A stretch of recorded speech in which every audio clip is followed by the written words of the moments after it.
Bonjour à toutes et à tous et bienvenue sur Grand Lille TV, il est tout juste 7h15. Le direct commence en cette matinée du lundi 24 octobre. Bon réveil, bonne matinée à toutes et à tous. Voici tout de suite l'essentiel de l'actualité de la métropole lilloise.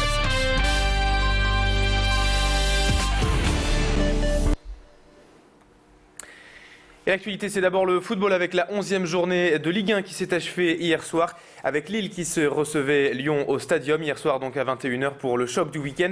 Et les Lillois se sont imposés 3-1 au terme d'un match à suspense. Les Dogs ont d'abord été menés au score en première mi-temps avant d'égaliser par Moussasso juste avant la pause. Puis 2 buts de Bacha et de Joe Cole ont offert la victoire au LOSC. Avec ce succès, Lille remonte désormais à la 3e place du classement de la Ligue 1 mais reste encore à 4 points du leader, le Paris Saint-Germain. Macha Grenessen était pour Grand Lille TV au Stadium hier soir et elle a bien sûr rencontré l'entraîneur lillois à l'issue de ce match.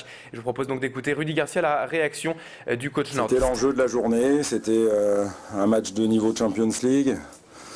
C'était une équipe de Lyon qui était sur le podium et qu'on pouvait dépasser en cas de victoire. Voilà, on savait tout ça et voilà, l'enjeu n'a pas pris le pas sur le jeu. On a gagné avec nos armes, donc ça c'est bien. Outre le fait d'avoir marqué sur coup de pied arrêté, Moussa a marqué, Joe est bien rentré, a marqué aussi. Donc voilà, oui, c'est une bonne soirée pour nous, d'autant plus qu'on le savait et ils l'ont démontré, on a joué une équipe de Lyon qui est quand même... Et le prochain match du LOSC, ce sera cette semaine avec la Coupe de la Ligue et les 8e de finale. Lille reçoit Sedan mercredi soir au Stadium. Dans l'actualité de ce lundi, une étudiante de l'EDEC est décédée jeudi dernier d'une méningite C et un autre cas non mortel a été décelé ce week-end à la Schema à Lille. Cette jeune fille de 20 ans aurait contracté la maladie il y a une quinzaine de jours et aussitôt l'ARS, l'agence régionale de santé, a lancé une alerte envers tous les étudiants de la métropole lilloise pour aller se faire vacciner en urgence. Une vaccination gratuite et essentielle pour éradiquer la bactérie responsable de cette méningite. Alors pour rappel, la vaccination est gratuite et peut se faire notamment dans la métropole lilloise au centre de prévention et de santé de la Cato dans le centre de Lille. Toujours en bref, dans cette édition, attention sur les routes de l'agglomération. Cette semaine, ce sont les vacances scolaires de la Toussaint, mais des travaux aux abords du Grand Stade laissent craindre pas mal de ralentissements dans le secteur de Villeneuve-d'Ascq cette semaine. Jusqu'au mercredi 3 novembre, en fait, pour construire la bretelle menant au Grand Stade, eh bien, la circulation sera réduite à une voie dans le sens Paris vers Gand. Le CRIR conseille donc tout simplement d'éviter le secteur et le boulevard du Breuc cette semaine. Et puis pour terminer ces informations, en bref, un incendie s'est déclaré hier soir à Roubaix dans une chambre de l'accueil fraternel, rue du Duc. Le feu a pris vers 20h pour des raisons encore inconnues. 4 personnes ont dû être évacuées et les locataires ont donc passé la nuit sur des lits de camp installés dans l'établissement cette nuit. Ce week-end, la 13e édition de Pomme Expo s'est déroulée à l'espace Concorde de Villeneuve-d'Ascq. L'événement a lieu tous les 2 ans à l'initiative du Centre régional de ressources génétiques et met en avant la pomme sous toutes ses coutures.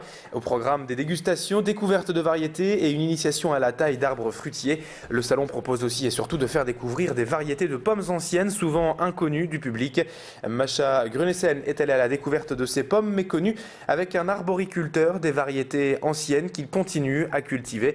Je vous propose de l'écouter, Bernard-Philippe Terrain, donc arboriculteur, qu'a rencontré pour nous Macha Grenessen. Une bonne résistance, elles ont une rusticité que l'on ne retrouve certainement pas dans les autres, puisque la sélection les avait un petit peu écartées, plus pour des raisons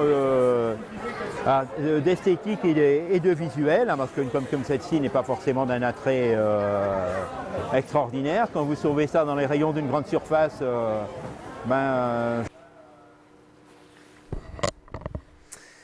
Allez, retour au sport en cette fin d'édition avec du rugby, c'est en plein dans l'actualité. Et hier, les joueurs lillois du LMR ont connu plus de réussite que le 15 de France. Ils se sont imposés 22-9 et conservent ainsi la tête de leur poule de Fédéral 1. C'est tout simplement le 4e succès en 4 matchs pour les rugbymen lillois. Autre sport, autre victoire ce week-end dans la métropole lilloise avec du water-polo.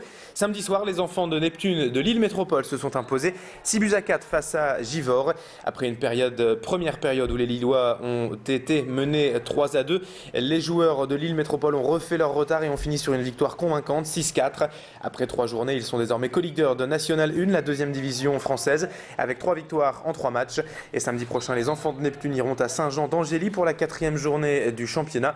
Macha Grenessen était à la piscine Marx d'Ormois pour ce match. Elle y a rencontré le capitaine lillois Julien Tassin. On a fait une entame de match assez difficile.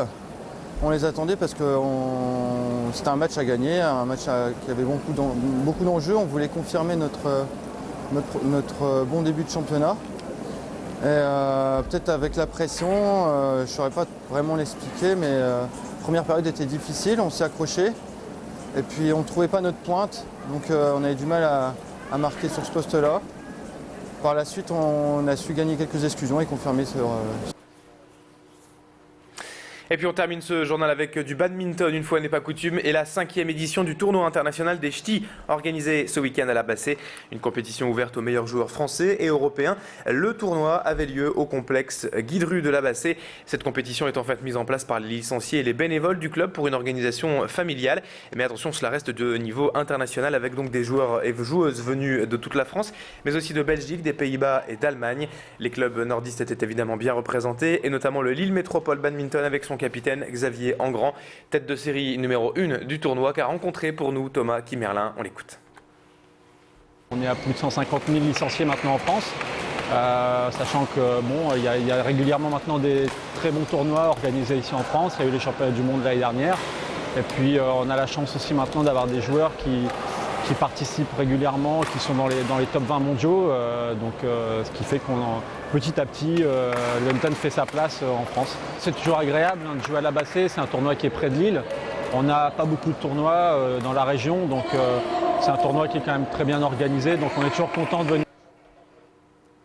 Voilà, c'est la fin de ce journal. Dans un instant, la météo et l'infotrafic. Restez avec nous.